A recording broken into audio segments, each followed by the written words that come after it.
ಒಂದು 500 ರೂಪಾಯಿ. ಇದರ ಅಭಿಪ್ರಾಯ ನೀವು ಹೇಳಿ. ಒಂದು ಸಂಡೆ ಖರ್ಚು ಸರ್. ಆನ್ಲೈನಲ್ಲಿ ಶಾಪಿಂಗ್ ಮಾಡಬಹುದು. ಆನ್ಲೈನಲ್ಲಿ ಶಾಪಿಂಗ್ ಮಾಡ್ಬೋದು. ಓಕೆ. ಡಿನ್ನರ್ ಹೋಗಿ ಬರಕ್ಕೆ 500 ರೂಪಾಯಿ. ಒಂದು ಡಿನ್ನರ್. ಓಕೆ. ಆದ್ರೆ ನಿಜವಾಗ್ಲೂ 500 ರೂಪಾಯಿ ಅಂದ್ರೆ ಏನು? 500 ರೂಪಾಯಿ ಅದರ ನಿಜವಾದ ಬೆಲೆ ನಿಮ್ಮ ಮಡದೇರಿಗೆ ಹೇಳಿ. ಇದು 500 ರೂಪಾಯಿ ನಾನು ಸಂಪಾದನೆ ಮಾಡಕ್ಕೆ 500 ಕಾಯಿ ತೆಗಿಬೇಕು ಸರ್. ಏನು 500 ಕಾಯಿ ತೆಗಿಬೇಕಾ? ಎಲ್ಲ ಮರ ಹತ್ತಿ ಕಾಯಿ ಕೀಳ್ಬೇಕು ಸರ್. ಅವಾಗ 500 ರೂಪಾಯಿ ಸಿಗುತ್ತೆ ಅಲ್ವಾ?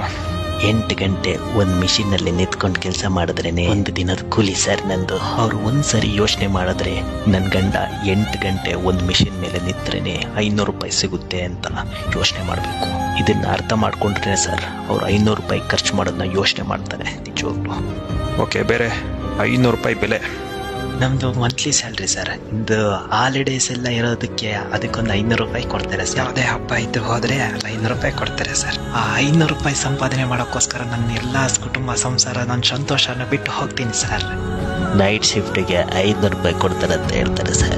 ಆ 500 ರೂಪಾಯಿಗೋಸ್ಕರ ನಾವು ರಾತ್ರಿ ಇಡೀ ನಿದ್ದೆ ಬಿಟ್ಟು ಕೆಲಸ ಮಾಡ್ತೀವಿ ಸರ್.